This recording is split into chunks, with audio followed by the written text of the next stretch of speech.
everyone. Welcome to the Harry Sahi show. Today we have Dr. Sir Bill Dorfman joining us from Hollywood. Dr. Bill has been featured on almost all the TV shows, most notably on ABC Extreme Makeover, CBS The Doctors, Larry King Live, The Tonight Show with Jay Leno, and Oprah. Dr. Bill is very well-known celebrity doctor, having clients from Anthony Hopkins, Britney Spears, Hugh Jackman, Usher, Katy Perry, Travis Scott, to many more. Dr. Bill has also very strong entrepreneurial skill. Having built and sold over $1 billion company, he has 16 Lifetime Achievement Awards, 2 Guinness World Records, New York Times best-selling author, inventor of Zoom whitening, philanthropist, and the founder of Leap Foundation. Please welcome the one and only Dr. Sir Bill Dorfman to the show. Wow, thank you. I almost feel like I should hear applause after that. That's so enthusiastic. Yes, doctor, we know everything about you from the internet. So tell us something, a unique thing about yourself, which we do not know from internet. Well, you talked about all the things I'm really good at. You want to know what I'm really bad at? Cooking. I see. Like if I invite you for dinner, bring your own food. You'll get food poisoning. Yeah, it's really bad. Yeah, likewise, doctor. Likewise, I'm the same thing. I never cook at home. I always eat outside, or I just like order something. So, doctor, like, what differences do you see in the dental industry? Like, was it hard to practice in the 1980s or now, or how the work environment has changed in the industry? Wow, what change have I seen? I mean, let's talk about the change that we've seen since March last year. Yeah. I mean, that's the biggest change we've ever seen. We literally closed down for 2 months because nobody knew what to do. We didn't know what was safe, what wasn't safe, and we're talking about safety not only for the patients, but for our employees, for ourselves. So we closed our offices for 2 months. Thank goodness nobody in my office got COVID as a result of working. 2 people did get COVID, and they got it actually from their own family members. But we've been very careful. And now, of course, I have my whole office vaccinated. But this was a very, very difficult period for us. Ironically, we've seen a huge boom in cosmetic dentistry as a result of Zoom. Yeah. Not Zoom tooth whitening that I invented, Zoom video conference. People sit home, they watch themselves on their screens, and they don't like what they're seeing. And so we're doing a lot of cosmetic dentistry, more than we've ever done in the past. It's crazy. I see. So walk us through with your invention, like the invention which you did with the Zoom whitening back in, like, I think that was, if I'm not mistaken, early 1980s, I believe. Well, actually, Zoom tooth whitening didn't happen until about 2000. Tooth whitening itself actually started to become popular around 1987, 1988. So, and it was really discovered by accident. I see. What happened was there was a product called Proxygel, which had been on the market for many, many, many years. The active ingredient in that was called carbamide peroxide, and it was used as an oral disinfectant. Well, there was a dentist who thought, if we can increase the exposure time, it may be more effective. So he made small trays, told the patient to put the Proxygel in the trays after gum surgery to help the gums heal. And what he found was patients were coming back, and not only were their gums healing, but their teeth were significantly whiter. And that's really how tooth whitening was discovered. I see. So it just happened out of an accident, like it just happened, right? Yeah. So I think that's like more or less like with all the inventions, even like Apple falling down from the tree, right? And noticing those things. Most of the inventions just like need to, I think it's about the person who's noticing those things. It's about that interest level. If you're interested in pursuing something, then you actually find out more analytics about that stuff. Correct. Yeah. So, doctor, since you scaled your company to such a massive level, from thousands of dollars to sales over 1.3 billion, what are the common pitfalls do you suggest to watch out for while scaling a company to such a level? Well, I mean, there are so many, and it depends really on what industry you're in. But I think one of the things that was kind of the secret to our success at Discus was we were very nimble, very quick. We could change things so quickly. And when you're competing with big companies like Procter and Gamble and whatnot, they have like committees who decide things, and committees never get anything done, especially not fast. Yeah. If we saw a change in the market, my partner and I would immediately shift, and we could outpace them all the time. And, we kept growing and growing and growing when they couldn't grow. That's right. And it was really fortuitous for us. And then, of course, when ABC put me on Extreme Makeover, our company exploded. And that was, just kind of lining up a lot of things and really being in the right place at the right time. Makes sense. So I think just from your answer here, these are the few things I have noticed. First thing is speed. You have to be really fast as an entrepreneur. Adaptability. You have to adapt to the industry changes, whatever those are, right? Third is small team, since you and your partner. So there is like less decision. The people who are taking the decision, those are less. So there are less conflicts and faster decisions, right? And the last thing is like a TV exposure, like more exposure to more people. Those are all great. Very good. Yeah, awesome. So what's your advice, doctor, to young entrepreneurs or people who just wanted to start their business and who have just started their business? 2 words. Mm-hmm. Copy genius. Yeah, that's right. Copy If genius. there's somebody in your industry who's really doing a great job, really analyze what they're doing, understand everything they're doing, and do it better. Exactly. I think that's really important. It's like, I think all the big corporations, they do the same thing. I don't want to name the corporations, but they like whatever is happening in the developed world, like in US or in Canada, they just take the same model, apply in developing countries, right? So it's like what copy the genius exactly. Yeah, tell us something. You are also the founder of a Leap Foundation. So tell us more about the Leap Foundation. What does it and how does it help young entrepreneurs and young leaders?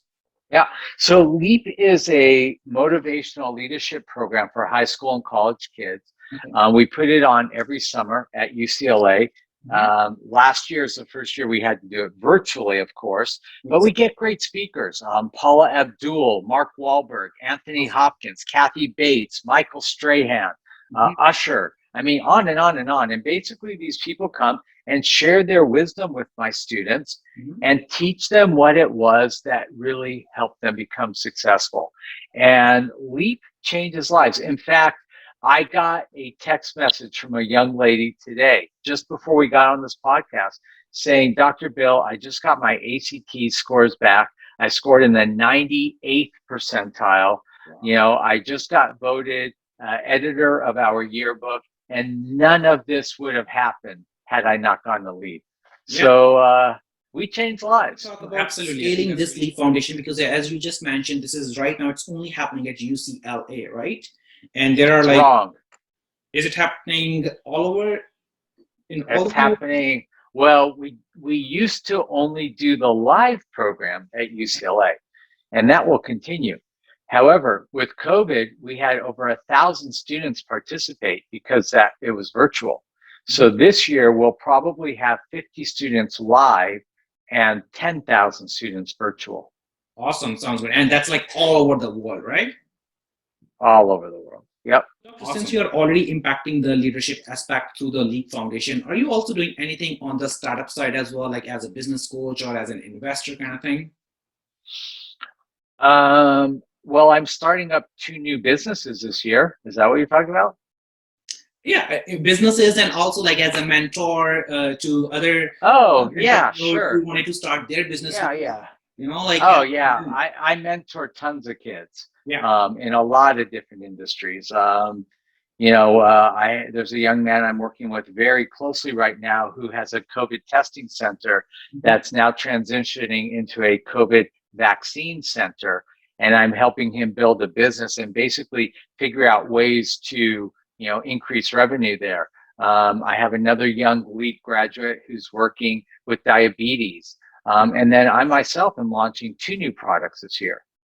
Awesome, sounds good. So since you are launching new two products, what do you have to say the things to watch out for when you launch any product or any service? Like how to make your launch like go wow.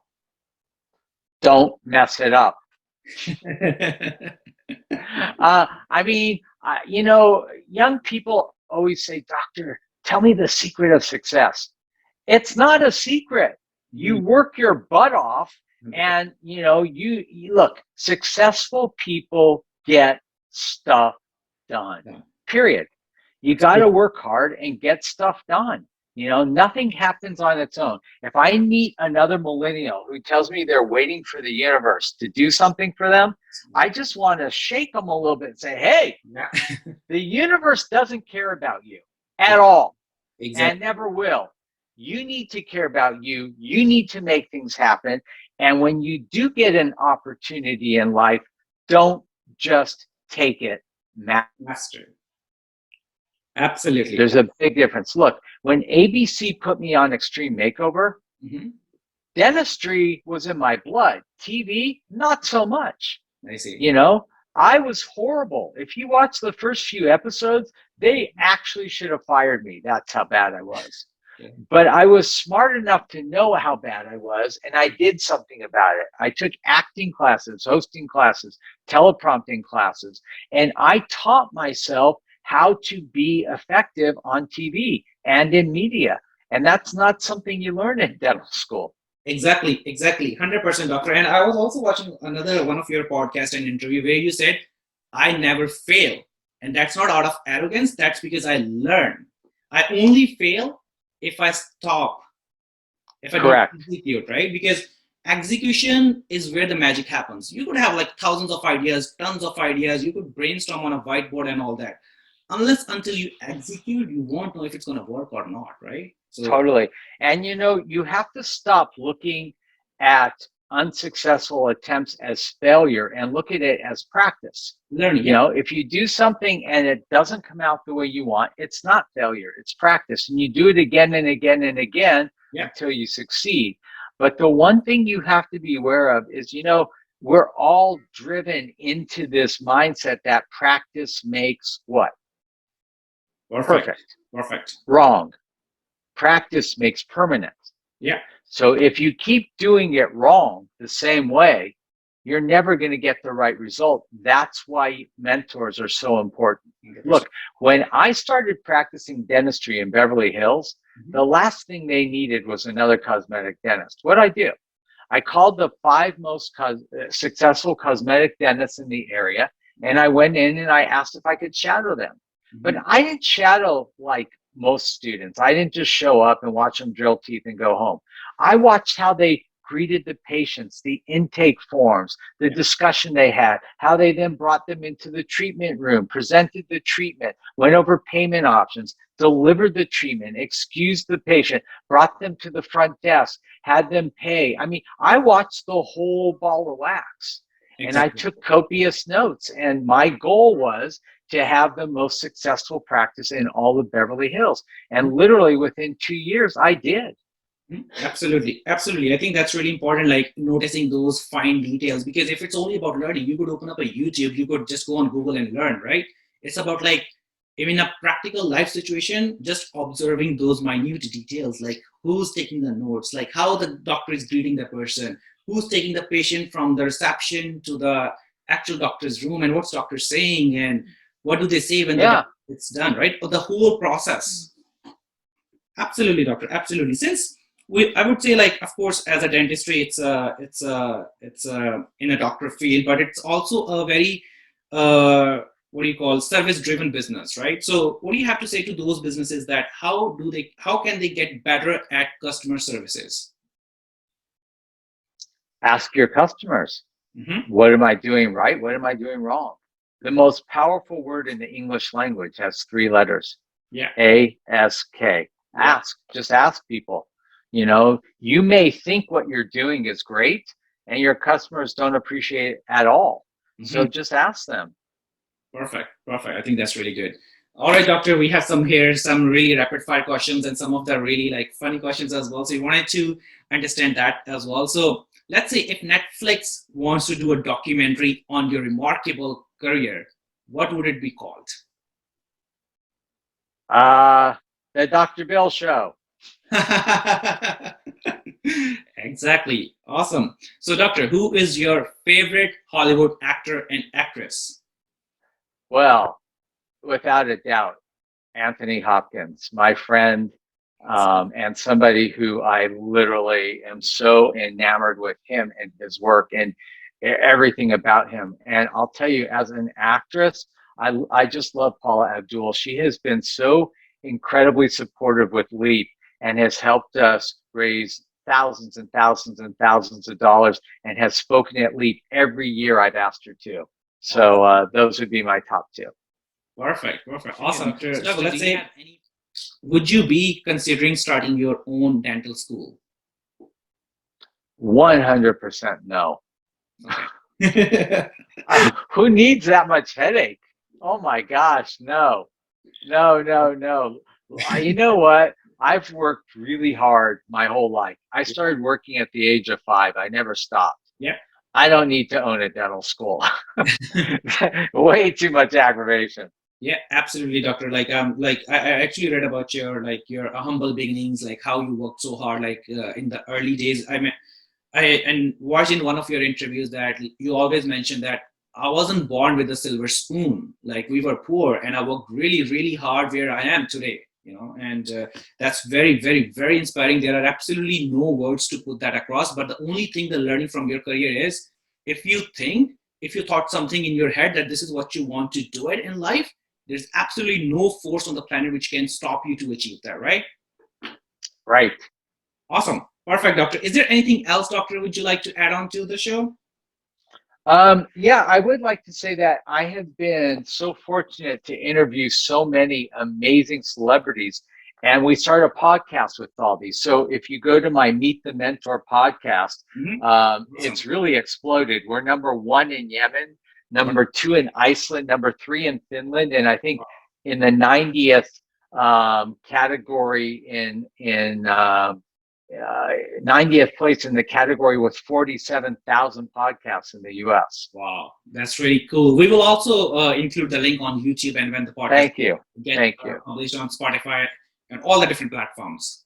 Thank you, Harry. Perfect. Thank you. Thank you so much for joining us today and for your valuable time, Dr. Bill. And to the listeners, if you are interested in working with Dr. Bill and learning more about his foundation, please go and check it out. Latest updates at www.leapfoundation.com. Also, if you like or advise any changes, please leave a review on the podcast on Spotify and Apple Podcasts. That will make a difference for us to embrace certain changes moving forward with our future episodes. We hope you enjoyed this podcast. Take care and see you in the next episode. Yes, doctor. Yes. Yes, I have one last thing. If you want to ask me questions directly, you can reach me on Instagram. Just DM me. I'm probably the only person with over 1 million followers who actually answers all my DMs. It's just at Dr. Bill Dorfman, DRBILL Yeah. Dorfman. We will definitely include the link of your Instagram as well, doctor. Thank you, Harry. Thank you. Perfect. Okay, bye-bye.